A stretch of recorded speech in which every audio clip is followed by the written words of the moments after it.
Alors 2024, on l'a largement commenté, a initié, a marqué le démarrage des desserrements monétaires, dit moins pompeusement des baisses de taux du côté de la Fed et de la BCE, mais vont-elles continuer de concert leur politique monétaire l'une et l'autre en 2025? Rien n'est moins sûr. Bonjour Wilfried. Bonjour David. Wilfried Galland, directeur stratégiste chez Montpensier Finance.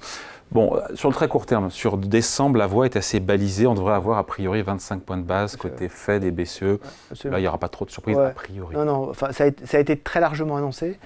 Ce qui me marque beaucoup, c'est qu'effectivement 2024, ça a été l'année de la convergence. C'est-à-dire, en fait, même s'il y a un petit décalage entre la Fed et la BCE qui commence d'abord, mais la Fed qui part ensuite et qui tape plus fort. Voilà, mais globalement, chacun est dans son rôle. C'est-à-dire que la BCE se dit « je vais le faire, mais prudemment, petit à petit ». La BCE, la Fed dit « je vais y aller un petit peu plus fort ». Mais on est dans le même mouvement et donc, globalement, on a un peu de visibilité. Là, ce qui va se passer probablement en 2025, c'est qu'on va avoir une année en deux temps. C'est-à-dire qu'effectivement, moi, je ne suis pas du tout inquiet sur une divergence début d'année. Le début d'année 2025 sera probablement dans la lignée de ce qu'on a connu en 2024. Oui, exactement. Parce qu'on a les mêmes conditions macroéconomiques. C'est-à-dire on a globalement une inflation qui reflue. Globalement, on a une inflation qui reflue et on a une inquiétude économique qui n'est pas de la même nature et qui est évidemment pas de la même intensité des deux côtés de l'Atlantique, mais la Fed se dit, quand même, il ne faudrait pas que le marché de l'emploi ralentisse trop. On a même régulièrement des statistiques, là maintenant, toutes les semaines, qui montrent que le marché de l'emploi, là, on est dans une vraie normalisation qui confine à un refroidissement américain. Alors, ça va encore très très bien du côté du consommateur, l'économie va bien, l'innovation est là, la productivité, pas de problème. Mais il ne faudrait pas, toujours dans l'optique américaine, il ne faudrait pas laisser les choses se dégrader. En Europe, on a laissé les choses un peu trop longtemps se dégrader, on le sait. Donc la BCE va continuer. On sent qu'elle est quand même très prudente. On a eu ce matin une interview d'Isabelle Schnabel qui nous dit qu'il faut véritablement aller de façon extrêmement graduelle pour éviter les effets de retour de l'inflation. On sent qu'il y a cette espèce de volonté très ancrée dans la pensée allemande de ne pas laisser filer une quelconque chance d'un retour de l'inflation. Néanmoins, le premier trimestre, je pense que là, on a de la visibilité et c'est bon pour tout le monde. C'est bon pour et ça ressemble un peu à 2024 entre la Fed et la BCE. C'est après que ça peut changer. Ben oui, parce qu'en fait, après, on va avoir véritablement dans l'économie les effets Trump. Donc les effets Trump, on sait que il y a deux grands axes. Hein. Il y a l'axe pro-business, donc ça c'est la baisse de la réglementation et la baisse des impôts. Et puis il y a l'axe pro, on va dire, barrière, hein, c'est-à-dire barrière à l'immigration et barrière au commerce. Donc j'enlève une partie des flux migratoires, voire du stock migratoire, je ne sais pas comment on fait, mais voilà. Et puis je remonte fortement les droits de douane, puisqu'on sait très bien, d'après Donald Trump, que droit de douane, c'est le mot le plus beau du dictionnaire. Voilà, il a commencé à dégainer hier, il en a parlé sur Chine, Mexique et Canada. Voilà. Il n'a pas encore parlé de nous les Européens, moi je t'ai compris. On va venir après. On va y avoir droit, je pense. Il ne faut pas trop qu'on se réjouisse. Mais globalement, ce qu'on va voir quand même en 2025, c'est un effet, plein d'effets de bord sur les incertitudes américaines, c'est-à-dire à la fois un effet très pro-business de la baisse des impôts et de la baisse de la réglementation. Ça, c'est ce qu'achètent les marchés et c'est ce qui va probablement continuer 2025. Mais en revanche, des perturbations qui sont possibles sur l'ensemble des chaînes de valeur, et je prends ça véritablement dans l'acception la plus large, aux États-Unis, c'est-à-dire à la fois perturbation de l'emploi. Si jamais on a effectivement des limitations de l'immigration très fortes, il ne faut pas oublier que l'immigration aux États-Unis, alors évidemment l'immigration clandestine c'est difficile à savoir, mais en gros les chiffres oscillent entre 8 et 11 millions, on va dire à peu près 10 millions d'employés sans papier aux États-Unis, et un flux d'environ 1 à 1,2 million d'euros, 1 à 1,2 million d'employés par an. C'est quand même beaucoup, c'est quand même un élément de fluidification du marché de l'emploi américain dans énormément de secteurs, que ce soit la construction, que ce soit l'industrie. Les Américains, ils auront qu'à prendre les boulots des immigrés dans ces cas-là. Sauf qu'aujourd'hui, on est avec un taux de disponibilité des chômeurs qui sont extrêmement faibles. On a 1,1 offre d'emploi pour un chômeur. Et alors ? Ça veut dire qu'en fait, on a plus d'offres d'emploi qu'on a de chômeurs. Et ça, c'est compte tenu de l'intégralité, même si on sait que les Américains sont plus mobiles que nous, donc l'intégralité du territoire américain et l'intégralité des formations.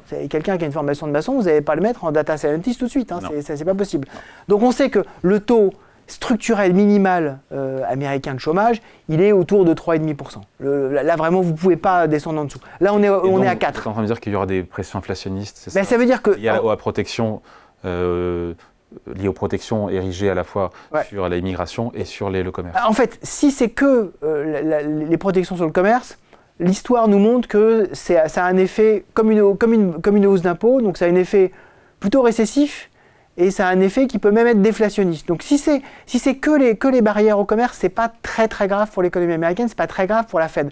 En revanche, si derrière vous mettez en plus des barrières à l'immigration, alors vous avez ce fameux schéma inflationniste prix-salaire. Et là, pour le coup, la Fed, ça change la donne. Et voilà, et là, la Fed, ça change la donne. C'est-à-dire que si vous avez juste un peu de hausse de prix sur quelques segments liés aux importations des segments de biens, pour la Fed, c'est pas très très grave. Si en revanche, vous commencez à avoir cette fameuse boucle prix-salaire qui s'enclenche parce que vous avez perturbé le marché de l'emploi, alors c'est un problème. Et donc la Fed va probablement, dans ce cas-là, au minimum arrêter ses baisses de taux, peut-être même les monter. On peut imaginer une Fed qui augmente ses taux. On peut imaginer en fin d'année une Fed qui au minimum laissé en 2025 les taux longs monter, alors qu'aujourd'hui on voit qu'il y a un sentiment dans les déclarations des membres de la Fed de dire attention, on va faire attention que les taux longs ne montent pas trop.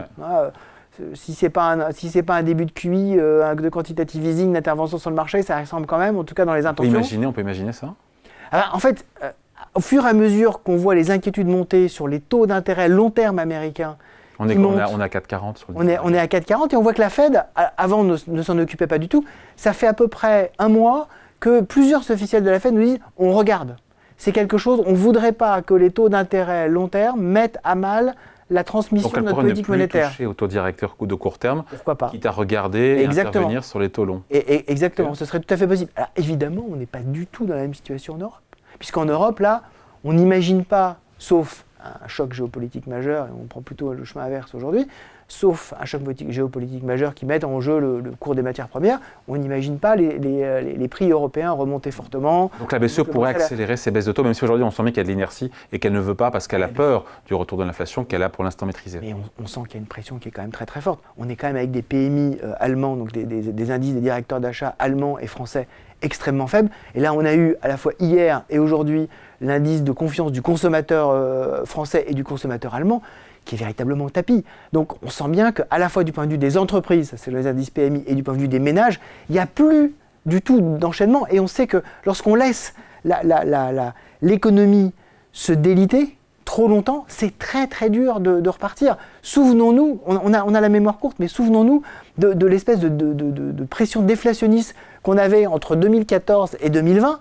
La BCE n'est pas arrivée, malgré tous les efforts de Mario Draghi, la BCE n'arrivait pas à contrer ces pressions déflationnistes. Il ne faut pas qu'on se retrouve dans la même situation en Europe, d'avoir une économie qui s'atrophie. Et j'entendais sur votre antenne, brillant économiste Nicolas Bouzou, qui dit effectivement, on a besoin d'enthousiasme en fait. On a besoin de nouveau d'investir, et pour investir dans des leaders technologiques, pour investir, pour remonter la productivité. Pour la BCE, ce serait quoi et quand on a besoin de taux plus bas. Pour accélérer ces baisses de taux en 2025. Je pense que le premier déclic, ce sera les élections allemandes. On a les élections allemandes qui arrivent en février, probablement une coalition. Il faut le temps que le contrat se réalise, etc. Mais j'espère que la pression sera forte et qu'on l'aura dès mars. Et là, on sent que Friedrich Merz, qui est le favori pour prendre le poste de Premier ministre, est quand même favorable à un desserrement de l'étau déjà d'endettement allemand et donc mécaniquement avoir un sentiment plus, on va dire, plus souple sur l'approche inflationniste, en tout cas l'approche de restriction monétaire. J'espère que ce sera le cas. J'espère qu'on ne va pas attendre qu'en fait que l'Europe soit véritablement dans une récession. Aujourd'hui, on tangente la récession en Europe. On n'y est pas. On est 0,5%, 1% de croissance. C'est l'Allemagne surtout et la France qui plombe. Mais si l'Allemagne et la France continuent à s'enfoncer, on sent que la France c'est quand même compliqué faute de visibilité. À un moment donné, il va bien falloir faire quelque chose. Est-ce que l'absence de gouvernement, la chute d'un gouvernement français pourrait à la fois, miracle, nous donner une BCE plus accommodante et en fait des déficits budgétaires moins forts parce qu'on prolongerait juste les courbes qu'on a jusqu'à présent sans dépenses supplémentaires, ce serait un peu l'ironie de l'histoire. On ne va pas quand même aller jusqu'à souhaiter ça. Moi j'espère que la BCE agira vite. J'espère me tromper dans le timing, donc elle agira dès décembre déjà avec 50 points de base. Non. C'est pas du tout. Ouais, c'est pas l'esprit. Aujourd'hui, c'est pas l'esprit. Faire une bouteille de champagne là-dessus. Ouais, non, c'est pas l'esprit. J'en prends bonne note. Et c'est pas l'esprit. Mais en tout cas, d'annoncer qu'elle est prête à aller plus vite, ce serait une très très bonne nouvelle. Je le sens pas comme ça, mais néanmoins, il va vraiment falloir aller plus vite. Les États-Unis sont en train de nous distancer de façon très forte sur la partie productivité et innovation. Je suis très inquiet là-dessus. Il va falloir qu'en Europe, on donne les conditions aux investisseurs d'investir dans l'innovation. De nouveau, en fait, on a besoin comme les Américains aujourd'hui rêvent à un avenir meilleur en investissant dans les GAFAM et dans Nvidia, on a besoin de la même chose en Europe. On ne l'a pas aujourd'hui. Aujourd'hui, on a le luxe, mais qui est dans une situation un petit peu compliquée. On a des belles boîtes technologiques, mais on n'a pas de géants qui enthousiasment aujourd'hui.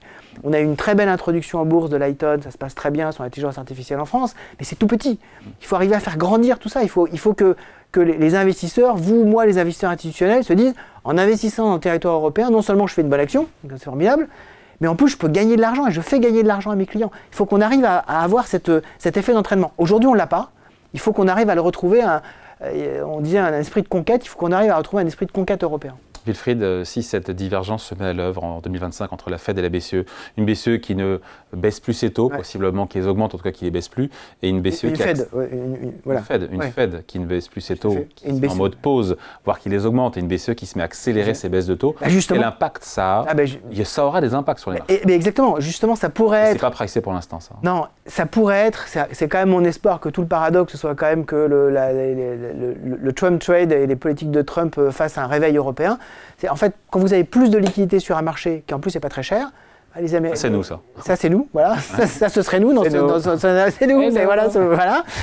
Les investisseurs internationaux, quand même, sont un peu rationnels et disent, effectivement, il y a des choses à faire. Donc, j'espère qu'effectivement, dans ce cas-là, on aura ce premier élan de capitaux qui vont venir s'investir, qui vont venir aller alimenter un écosystème des marchés cotés et non cotés d'ailleurs, mais qui vont pouvoir effectivement nous permettre d'aller de l'avant.